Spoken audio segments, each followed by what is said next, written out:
नमस्ते। ल हेर्नुस् है, फेरि पनि अहिले यो मसँग यस्तो तपाईले देखिरहेकै मोडल जस्तो लाग्ला, तर यो चाहिँ देखिरहेको मोडल मध्येमा चाहिँ पर्दैन। यो चाहिँ अहिले स्यामसङले भर्खरै मात्र निकालेको A16 5G भन्ने मोडल, A15 को एकदमै सक्सेसर पछि अहिले A16 5G भन्ने मोडल आइसकेको छ मार्केटमा। प्राइसमा चाहिँ पहिलाको भन्दा 1,000 बढी छ। यसको तपाईले तीनटा भेरिएन्टमा पाउनुहुन्छ। प्राइस चाहिँ तपाईले 6GB RAM 128GB लिनु भयो भने 29,000 रुपैयाँ पर्छ भने 8GB RAM 128GB 31,000, त्यस्तै 8GB RAM 256GB तपाईले 35,000 मा पाउनुहुन्छ। यसको हामीसँग कलर चाहिँ सबै मोडलमा सबै डिफ्रेन्ट कलर पाउनुहुन्छ। र यो स्यामसङले यसमा पनि EMI छ। तपाईले यसको फोन पनि 40% डाउन पेमेन्ट गरेर लिएर जान सक्नुहुन्छ। तपाईले जति हजारको फोन लगे पनि 40% डाउन पेमेन्ट गरेर नागरिकताको भरमा तपाईले यो फोन पाउनुहुन्छ। यदि यो फोन चाहिएको छ भने चाहिँ हामीसँग डाइरेक्ट शपमा भिजिट गर्नुपर्ने छ EMI को लागि चाहिँ। यसको थोरै स्पेसिफिकेसन बताइदिन्छु म।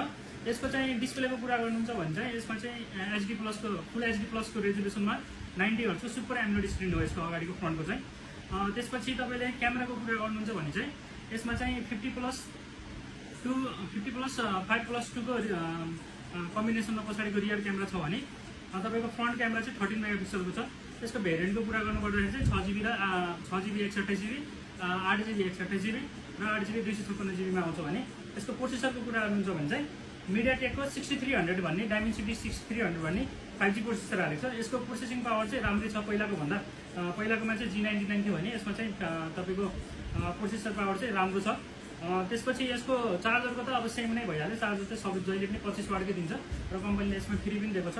त्यसपछि ब्याट्री चाहिँ 5000 mAh छ। पहिलाको भन्दा खासै स्लाइटली डिफ्रेन्ट भए पनि खासै त्यस्तो लुक्समा चाहिँ केही पनि डिफ्रेन्ट छैन यो फोनमा। तर यो मोडल नयाँ मोडल आइसकेपछि हामी चाहिँ मार्केटमा मजाले तपाईले EMI गर्न मिल्ने मोडल मध्येमा पर्ने हुनाले हामीले यसको भिडियो बनाएर राखिदिएको छौँ। यदि हजुरहरूलाई चाहिन्छ भने चाहिँ डाइरेक्ट शप भिजिट गरेर यो हामीसँग EMI गरेर लानु सक्नुहुन्छ भने तपाईले अनलाइन अर्डर गरेर लान चाहनुहुन्छ भने चाहिँ अनलाइन अर्डरको लागि चाहिँ तपाईले हाम्रो WhatsAppमा मेसेज गरी क्यास अन डेलिभरीको लागि चाहिँ यो सुविधा तपाईलाई हामीले दिइरहेको छौँ। सधैँभरि दिइरहनेछौँ। हस् त, धन्यवाद।